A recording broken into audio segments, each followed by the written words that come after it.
आफ्ना अघिल्ला पुस्ताहरूलाई अनुसरण गर्दै सनकसिन टण्डन पनि नेपाली सेनामा भर्ना भई देशको सेवामा लागि परे। विभिन्न समयमा भएको युद्धहरूमा भाग लिएर आफ्नो बहादुरिता, रणकौशलता र इमानदारिताको परिचय दिलाउन उनी सफल भए। यसरी उनले जीवनका धेरैजसो समयहरू राष्ट्र सेवामा अर्पित गरे।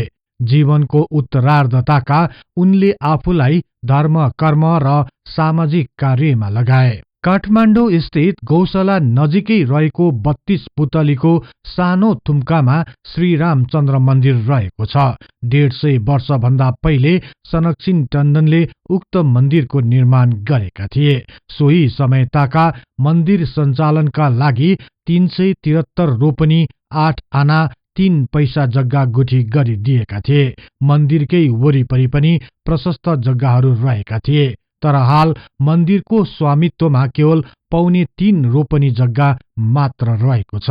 ती जग्गाहरू कहाँ गए, कसरी लोप भए, आज कसैलाई थाहा छैन।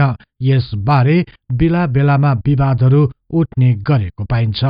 सनकसिन टण्डन को थिए? उनी कसरी खत्रीबाट लाहुरी टण्डन बने? उनले कहिले मन्दिरको निर्माण गरे? यसबारे आजको कार्यक्रममा चर्चा गर्नेछौं। विश्वास छ सदाझै यस कार्यक्रमलाई पनि उत्तिकै मन पराइदिनुहुनेछ।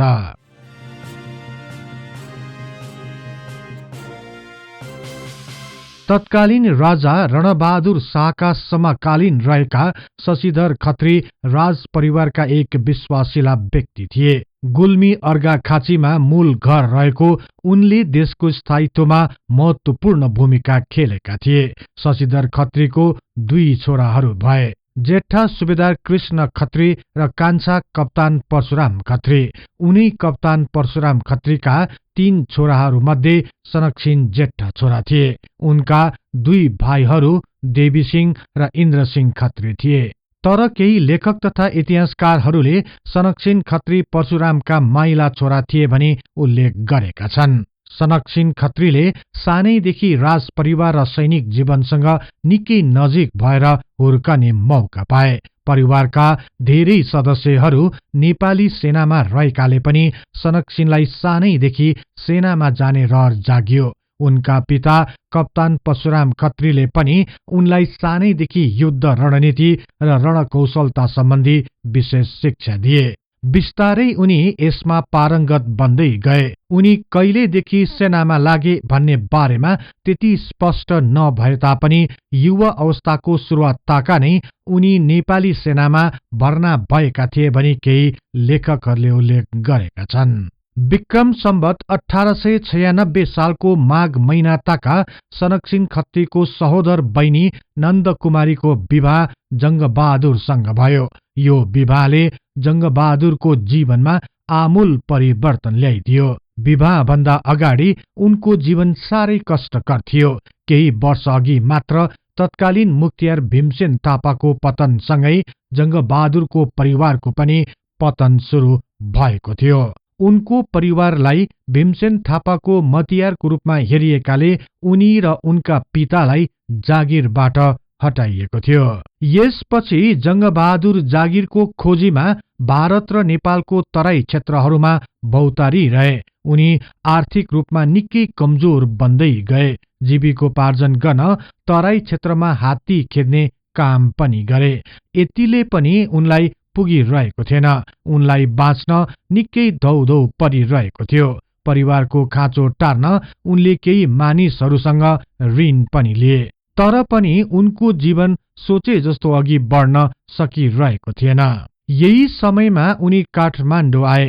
आफ्ना चिनजान तथा आफन्तबाट उनको विवाह सनकसिनकी बहिनी नन्दकुमारीसँग भयो। पत्नी नन्दकुमारीले माइतीबाट मनग्यै धन ल्याएकी थिइन्। यही धनबाट जङ्गबहादुर ऋण मुक्त भए। यसपछि भने उनी कहिल्यै पछि परेनन्। यो विवाह पश्चात जङ्गबहादुरको जीवनीको महानता र सम्पूर्ण सफलताको अनुक्रम एकपछि अर्को खुड्किलो आरोहण गर्दै अगाडि बढ्यो। यही कारण जङ्गबहादुर र सनकसिनको सम्बन्ध पनि दरिलो बन्दै गयो। विक्रम सम्वत 1903 मा भएको कोत पर्वपछि जंगबहादुर एकाएक उदाए। जंगबहादुरको हरेक कदमलाई सनक सिंहले बडो होशियारीपूर्वक साथ दिइरहे। जंगबहादुरको हरेक चाल र योजनाको बारेमा सनक सिंहलाई राम्ररी जानकारी थियो। यही भएर पनि सनक सिंहले जंगबहादुरको साथ छोडेनन्। कोत पर्वपछि जंगबहादुरलाई अन्त्य गर्न कान्छी महारानीबाट एक विशेष षड्यन्त्र रचियो। भण्डारखाल काण्डको रूपमा परिचित सो षड्यन्त्रलाई सनकसिंह र श्री भक्त खड्काले सहजै विफल बनाइदिए। सो भण्डारखाल काण्ड न राम्ररी असफल भएपछि जंगबहादुरले कान्छी महारानी राज्य लक्ष्मीको सम्पूर्ण राजकीय अधिकारहरू खोसी उनलाई सत्ताबाट पदच्युत गरियो। त्यसपछि महारानीलाई राजदरबारबाट निकाली मखनटोल स्थित एक अर्को दरबारमा नजरबन्द गरियो। कान्छी महारानी राज्य लक्ष्मी यसरी अधिकारविहीन भई नजरबन्दमा परेपछि उनी आफ्नो मुलुकबाट पलायन हुँदै बनारसतिर जाने र उतै बसेर बाँकी रहेको जीवन बिताउने प्रस्ताव अघि सारिन्। सो प्रस्तावलाई स्वीकार गरिएपछि कान्छी महारानी उनका छोराहरू रणेन्द्र र वीरेन्द्र पनि बनारसतिर लागे। उनीहरू हिँडेपछि राजा राजेन्द्र वीर विक्रम पनि कान्छी रानीको पछि पछि बनारसतिर गए। बनारसमा बस्दै आएका राजा राजेन्द्रलाई नेपाल फर्कन आह्वान गरिएको भए तापनि उनी फर्कन मानेनन्। यसपछि प्रधानमन्त्री जंगबहादुरको अगुवाईमा राजा राजेन्द्रलाई पदबाट हटाई विक्रम सम्वत 1904 साल वैशाख 31 गतेका दिन युवराज सुरेन्द्र शाहलाई राजा बनाइएको घोषणा गर्यो। यस लगत्तै सनकसिंह खत्रीले नेपाली सेनाको गोरख पल्टनमा कप्तानको पद प्राप्त गरे। सनकसिंहको रणकौशलता, चातुर्यता र इमानदारीताप्रति जंगबहादुरलाई रत्ती भर पनि शंका थिएन। यही भएर पनि जंगबहादुर उनीप्रति निकै विश्वस्त थिए। सुरेन्द्र शाहलाई राजा बनाएको केही महिना पछि नै अपदस्थ राजा राजेन्द्रले केही विद्रोही समूह तयार पारी नेपालभित्र प्रवेश गरे। यो खबर थाहा पाउने बित्तिकै जंगबहादुरले सो विद्रोही गुटलाई दबाउन र अपदस्थ राजा राजेन्द्रलाई पक्राउ गर्न कप्तान सनकसिंह खत्रीलाई हराए। विक्रम सम्वत 1904 साल श्रावण 13 गते सनकसिंह खत्रीको नेतृत्वमा रहेको नेपाली सेनाले अचानक राजेन्द्र शाहको शिविरमाथि आक्रमण गर्यो। यो आक्रमणबाट राजेन्द्र शाहका सेनाहरूको नराम्ररी हार भयो। यसपछि भाग्न लागेका राजेन्द्रलाई पक्राउ गरियो र काठमाडौँ ल्याइयो। विक्रम सम्वत 1904 सालको अन्ततिर सनकसिंह खत्रीका पिता परशुराम खत्री निकै बिरामी परे। उनीको आग्रहमा अर्घाखाँचीमा बलकोट पौवा निर्माण गर्न आफ्ना छोरा सनकसिंहलाई हराए। यसपछि उनले आफ्ना ज्वाइँ जंगबहादुर राणाको अनुमतिमा एक आकर्षक मन्दिर र पौवा निर्माण गरे। तर सो मन्दिर र पौवाको निर्माण पूरा गर्न 10 वर्ष लाग्यो। यसरी सनकसिंह खत्रीको नाम बिस्तारै प्रख्यातितिर बढ्दै गयो। उनको कार्यलाई सम्मान गर्दै प्रधानमन्त्री जंगबहादुरको निवेदनमा राजा सुरेन्द्रबाट विक्रम सम्वत 1905 सालमा सनकसिंह खत्रीलाई बडा कप्तानमा पदोन्नति गरियो। यसपछि भने उनको प्रतिष्ठा राणा तथा राजपरिवार भित्र पनि निकै बढ्न गयो। सैनिक क्षेत्र बाहेक पनि प्रशासनका विभिन्न कार्यहरूमा उनको सहयोग मागिन थालियो। राणा परिवार र राजपरिवार बीच भएका कतिपय असमझदारीलाई सहजै समाधान गर्न उनी निकै सफल देखिए। यही कारण पनि उनलाई प्रशासनका उच्च कार्यहरूमा खटाउन थालियो। यसैबीच तिब्बत र नेपालबीच तिक्तता बढ्दै गयो। अन्ततः नेपालले विक्रम सम्वत 1911 साल फागुन महिना ताका तिब्बत विरुद्ध युद्धको घोषणा गर्यो। घोषणासँगै बमबहादुरको नेतृत्वमा नेपाली सेना तिब्बततिर लाग्यो। त्यस्तै जनरल जगत शमशेरको नेतृत्वमा गएको अर्को नेपाली सेनाको टोली तिब्बतको झुङ्गामा पुग्यो। झुङ्गामा विशाल तिब्बती फौजसँग नेपाली सेनाको भीषण युद्ध सुरु भयो। यही युद्धताका प्रतिमन राणाको अनुरोधमा जंगबहादुरले तुरुन्तै सनकसिंह खत्री र धीर शमशेरको नेतृत्वमा एक विशाल नेपाली सेना तिब्बततिर पठाए। यसपछि भएको युद्धमा धेरै तिब्बती सैनिकहरू मारिए। सनकसिन खत्रीको नेतृत्वमा रहेको नेपाली सेनाले पनि झुङ्गालाई आफ्नो नियन्त्रणमा लियो। यस युद्धमा 1800 तिब्बती सैनिकहरू मारिए भने 400 नेपाली सैनिकहरूले पनि आफ्नो ज्यान गुमाए, सयौं घाइते भए। निकै लामो दिनसम्म चलेको सो युद्धपछि तिब्बती फौजको नराम्ररी हार हुन गयो। यसपछि नेपाली सेना स्वदेश फर्कियो। यसको 2 वर्षपछि नै अर्थात् विक्रम सम्वत 1914 सालमा भारतमा बेलायत सरकार विरुद्ध एक ठूलो विद्रोह सुरु भयो। सैनिक विद्रोहको रूपमा परिचित सो घटनाले पुरै बेलायती साम्राज्य हल्लिन गयो। यसै समयताका प्रधानमन्त्री जंग बहादुरले बेलायती शासकलाई सहयोग गर्न एक अनुरोध पत्र पठाए। सुरुवातका जंगबहादुर प्रति शंका गरे तापनि पछि अंग्रेजहरूले आफ्नो अस्तित्व बचाउन जंगबहादुरको प्रस्तावलाई मान्न तयार भए। यसपछि प्रधानमन्त्री जंगबहादुर राणाले आफ्ना विश्वास पात्र बडा कप्तान सनकसिंह खत्रीको नेतृत्वमा नेपाली सेनाको एक समूह भारत पठाए। सुरुवातका उनी गम्भीर सिंह राय माझी सँगै रहेर अंग्रेज विरुद्धको विद्रोहलाई दबाउन अग्रसर भएर लागि परे। तर गम्भीर सिंह राय माझी नराम्ररी घाइते भएपछि उनले आफ्नो टोलीलाई केशरबाग कब्जा गर्न आदेश दिए। सनक सिंहको नेतृत्वमा रहेको सेनाले सहजै केशरबागलाई पनि कब्जा गर्यो। यसपछि भने बिस्तारै सो विद्रोह कमजोर बन्दै गयो र बेलायतीहरूले पुनः भारतीय उपमहाद्वीपलाई आफ्नो नियन्त्रणमा लिन सफल भए। यससँगै नेपाली सेना पनि स्वदेश फर्कियो। बेलायतीहरूको अस्तित्व जोगाउन नेपाली सेनाले महत्वपूर्ण योगदान गरे बापत नेपाललाई ठूलो धनराशि उपहार स्वरूप प्रदान गरिएको थियो।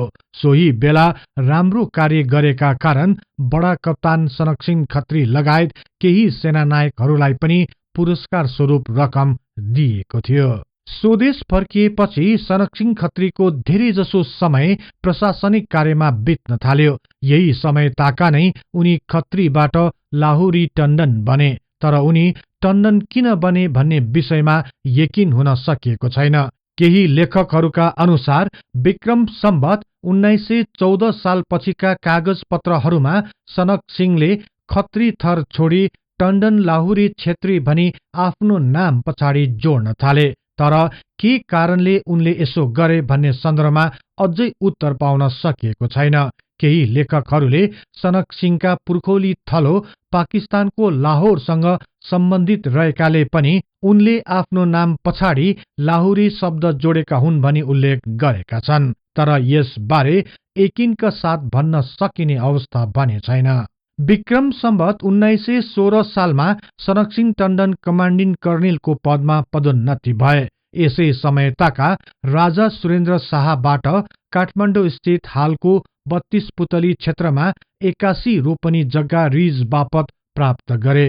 यही जग्गामा रहेको केही अग्लो थुम्कामा विक्रम सम्वत 1927 सालमा श्रीराम, सीता, लक्ष्मण, भरत, हनुमान र पाञ्चायन सहितको भव्य मन्दिर बनाए। सामान्य गुम्बद शैलीमा निर्मित सो शिवालयको चारै दिशाबाट 4वटा 2 तले धर्मशाला एवं बाँकी भागहरूमा गुम्बद शैलीका अरू 10वटा शिवालयहरू बनाए। विक्रम सम्वत 1933 र विक्रम सम्वत 1951 साल ताका यही मन्दिरको परिसरमा लघु आकारका शिवालयहरूको पनि निर्माण गर्यो। श्री रामचन्द्र मन्दिर भित्र अवस्थित गर्भगृहको भित्ताको माथिल्लो भागमा 32वटा पुतलीका आकृतिहरू कुदेर सजाइयो। केही लेखकहरूका अनुसार यही 32वटा पुतलीका आकृतिहरूका कारण यो बस्तीको नाम 32 पुतली रहन गएको थियो। कुनै बेला यो राम मन्दिर नेपालको धनी मन्दिरहरू मध्ये पर्दथ्यो। कमान्डिङ कर्णेल सनकसिंह टण्डनले सोही बेला 373 रोपनी 8 आना 3 पैसा जग्गा मन्दिर सञ्चालन गर्न गुठी पनि राखिदिएका थिए।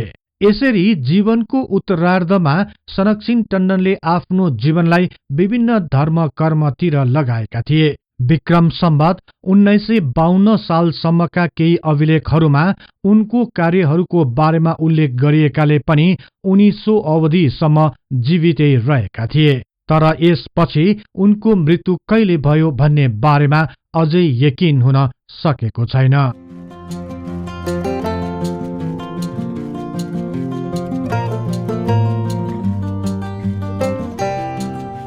यहाँहरूलाई यो कार्यक्रम कस्तो लाग्यो कृपया कमेन्ट बक्समा लेखी पठाउनुहोला। यस्तै तथ्य इतिहासको लागि हिस्ट्री इन नेपाली च्यानललाई सदैव सम्झनुहोस्।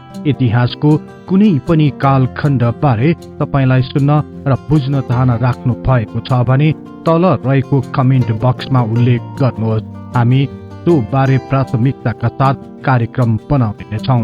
जाँदै यस च्यानललाई लाइक, शेयर र सब्स्क्राइब गर्दै बेल आइकनमा क्लिक गरी हाम्रो यो तथ्य इतिहासको बारेमा ज्ञान प्रसार गर्ने लक्ष्यलाई साथ दिनुहोस् भन्दै अर्को कार्यक्रममा फेरि भेट्ने बाचा गर्दै अहिलेलाई बिदा हुन चाहन्छु। हवस् त, नमस्कार।